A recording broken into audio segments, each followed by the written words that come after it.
전 세계가 코로나19에 관심이 쏠려 있는 사이에 일본에서는 후쿠시마 원전에 보관 중인 오염수를 바다에 그냥 버리기로 가닥을 잡았다는 소식이 들립니다.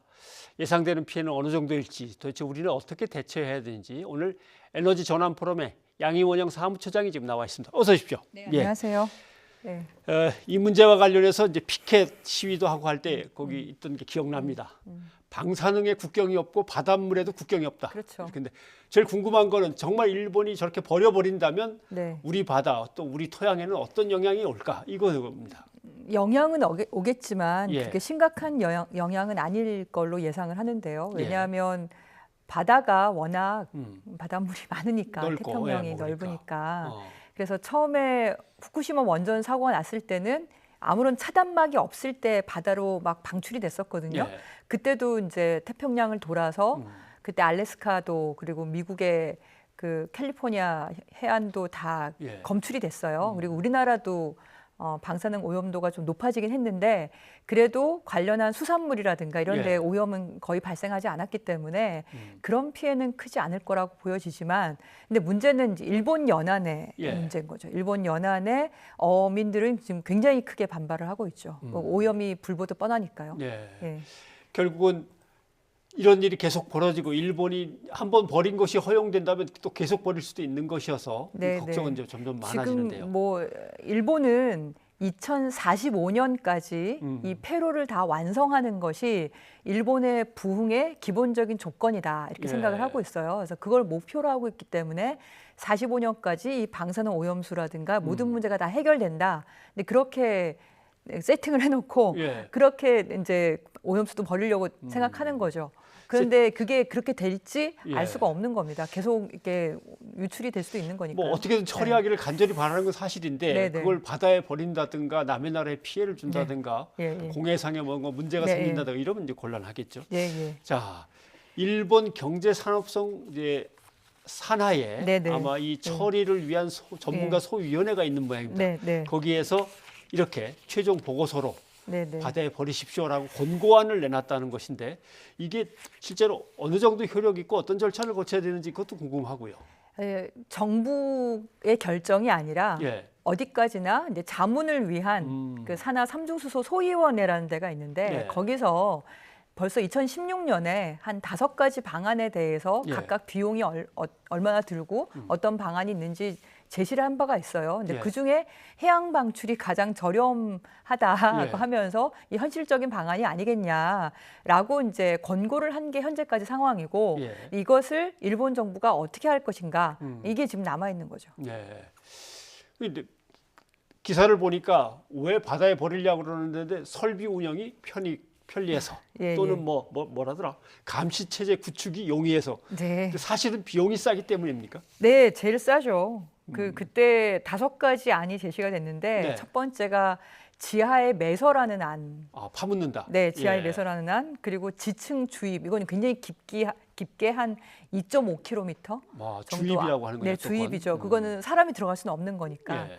그런 안. 그리고 전기 분해해서 방출하는 안. 뭐 수소로 이렇게 네, 그렇죠. 날려보낸다는 물을 게 전기 그겁니까? 분해해서 예. 이제 날려보내는 안 또는 끓여가지고 수증기로 이렇게 배출하는 하하. 안 이런 것들이 예, 있는데 제일 비싼 게 지층 주입하는 게 6,200억엔, 예, 그리고 지하 매설이 2,533억엔, 수소 전기 분해가 1,000억엔, 예. 그리고 수증기 방출 물 끓여서 하는 게 한 349억엔인데 해양 방출은 34억엔밖에 안 되는 거예요. 하하. 예. 근데 이것보다 이제 다른 전문가들이 어떤 제안을 했냐면 여기에 가장 많은 게 삼중수소라는 방사성 물질이거든요. 예. 이 삼중수소는 거를 수가 없어요. 필터를 그냥 통과하는 거거든요. 그러니까 거를 수가 없으니 딱 한 가지 방법이 있다.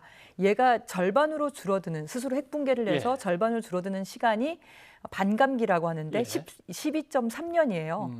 그걸 10번 정도 반감기가 계속되면 거의 사라질 거다. 그래서 123년을 보관하자. 예. 근데 그게 한 330억엔 정도? 그것을 이제 일본에다 보관하고 있어라 이거죠. 네네. 예. 근데 그게 가능한 게 우리가 석유 저장 탱크 뭐 이런 걸로 저장 기지들 보면 한 10만 톤짜리 예. 굉장히 큰 탱크로 석유 보관하고 뭐 LNG 가스 같은 것도 액화시켜서 보관하고 하거든요. 예.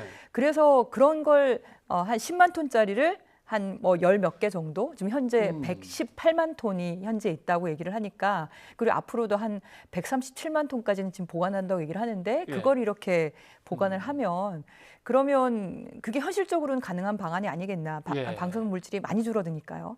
그러니까 일본 정부가 2022년 8월이면은 더 이상 저장할 데도 없습니다라고 하는 것은 지금 갖고 있는 시설이 꽉 찬다 그런 얘기지 더 지우면 되는 거군요. 118만 톤이 현재까지 있고 예. 137만 톤의 탱크가 들어갈 자리까지는 확보를 했지만 예. 더 이상의 자리를 확보하지 못하겠다. 이게 이제 공식적인 입장이고, 근데 그거에 대해서 이제 시민단체나 다른 전문가들은 여기 후쿠시마 원전이 1, 2, 3, 4, 5기가 사고가 났고 예. 5, 6호기는 그때 가동 중이지 않아서 사고는 안 났거든요. 근데 그 옆에 7호기, 8호기를 건설하기 위해서 확보한 부지가 있어요. 있어요. 예. 그러니까 그 부지를 활용해도 되지 않겠냐 이 얘기도 있고 또 하나가 후쿠시마 전역에 지금 오염된 땅이 워낙 많으니까 그 예. 보신 분은 아시겠지만 몇 센치 깊이로 다 땅을 긁어냈죠. 긁어내거든요. 예. 그게 또 엄청나게 많습니다. 그걸 중간 저장하는 부지도 지금 확보를 하고 있어요. 네. 그래서 사실은 부지라고 얘기를 하면 충분히 여러 부지들이 있는데 이거를 뭐 다른 시설 들어가야 된다, 뭐 이런저런 얘기 아니면 지자체 허가도 받아야 된다, 그게 쉽지가 않다 이러면서 핑계를 대고 있는 거죠. 네. 그러면 지금은 경산성에서 자문을 구하는 이제 전문가 소위원회가 네, 네. 권고로 네, 바다에 네. 그냥 버립시다라고 네. 했다는 건데 네. 그동안 흐름을 보면 뭐 일본은 이 문제에 대해서는 항상 경산성 얘기 다 듣고 그다음에 원자력 규제위원회 하자는 대로 다 하고 그 두 기관 중심으로 다 하자는 대로 했기 때문에 새삼 뭐 니들은 그렇게 권고하지만 안 되겠다 이렇게 할 가능성이 없어 보이거든요. 근데 이게 2년 전인가요? 예. 그 공청회를 한 번 한 적이 있어요. 2016년에 이 소위원회에서 이 5가지 방안을 내게 했을 때 딱 보기에도 해양 방출을 하기 위한 그런 방안이다. 예. 왜냐하면 돈 차이가 너무 많이 나니까. 그렇게 보고 이제 어민들이 굉장히 크게 반발을 했어요. 그 공청회 때. 근데 이번에도 마찬가지로 지금 어업협동조합이나 이 예. 어민들이 굉장히 크게 반발할 수 있는 상황이라서 그게 만만치 않을 것 같고요. 또 일본은 우리나라하고 다르게 원전이 그 한 단계 업그레이드된 규제 기준에 맞춰서 예. 재가동 허가를 받을 때 반경 30km 안에 있는 그 어떤 지자체라도 그 입지 지자체가 아니라 반경 30km 안에 있는 지자체와 지방 의회의 동의를 받도록 돼 있어요. 예. 그래서 이런 건도 저는 지역 주민들이 또는 지자체가 문제 제기를 한 것도 좀 큰 저항 중에 하나가 아닐까 예. 그런 생각이 또 들긴 합니다. 기사를 읽으면서 지역 주민들의 반대가 관건이라 그래가지고 네. 지역 주민들이 반대한다고 정부가 밀고 가겠지 그걸 뭐 꼼짝 못하고 거기에 또 잡히겠네 했더니 그렇게 규제에 대한 법 제도를 만들어 놨었군요. 그게 사실은 정확한 법 규제는 아니지만 예. 원전 사고 난 다음에 멀리는 50km까지도 주민들이 이렇게 피난을 갈 수밖에 없는 상황들이 발생하다 보니까 예. 이게 지역 주민, 지자체의 동의를 얻는 것을 지금 당연하게 신사협정처럼 그렇게 생각하고 예. 있습니다. 예. 그 권고하면서 나온 얘기 중에 물에다가 타서 희석시켜 갖고 내보내면 괜찮다고 하는데 그건 아까 말씀하신 대로 예. 어차피 총량에서는 마찬가지인 거죠. 그러니까 이게 농도 규제인 거죠. 예. 농도 규제로 치면은 희석하면은 뭐 무슨 물질이든 뭐 못 보내겠습니까? 근데 농도 규제가 아무리 있다 하더라도 사실은 총량 규제도 같이 가야 되거든요. 예. 근데 일본의 원전에는 총량 규제가 또 있습니다.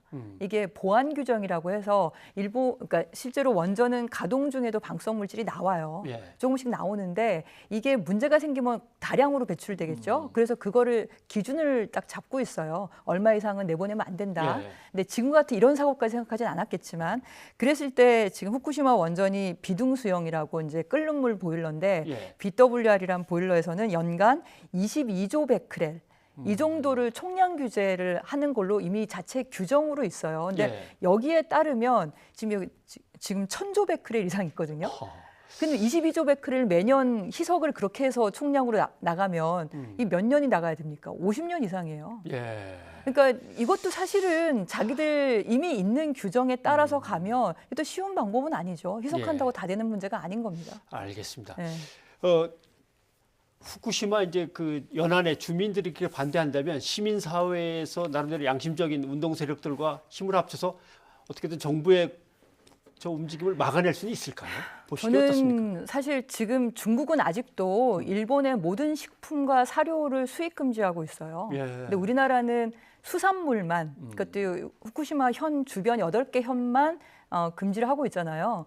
근데 만약에 이게 유출이 되면 우리나라 바다까지 영향, 뭐 온다 하더라도 수산물까지 영향 거지는 않겠지만 일본 수산물은 분명히 영향이 올 거거든요. 근데 그 주변 8개 현을 과연 금지한다고 해서 내부 유통이나 이런 틈새를 통해서 유통이 안 되겠냐. 예.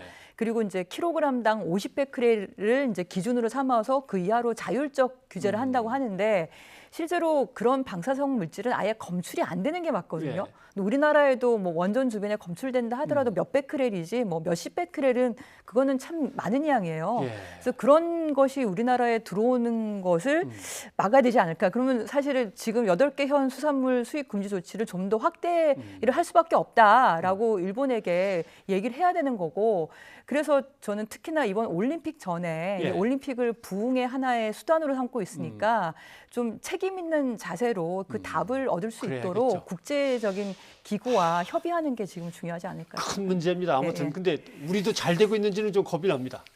사실 이 얘기를 꼭 드리고 싶은 게 예. 사실 일본의 이 방사능 오염수는 삼중수소 얘기잖아요. 예. 근데 이 삼중수소가 우리나라는 그러니까 비등수용이 제일 작게 나오는 거거든요. 우리나라의 월성, 경주 월성에 있는 중수로에는 이런 삼중수가 굉장히 많이 나와요. 우리 그러니까 또- 물론 지금 이 오염수만큼은 아닌데 과거에 월성 1호기가 지금 문 닫았잖아요. 예. 폐쇄되기 전에만 하더라도 거의 연간 80조 베크렐까지 나온 적이 있어요. 근데 지금 한 40조, 50조로 떨어지긴 했는데 이걸 어떻게 예. 중단할 거냐 이거 같이 얘기를 해보는 게 고민을 필요할 좀 것 같습니다. 해야겠네요. 네, 예. 오늘 고맙습니다. 네, 고맙습니다.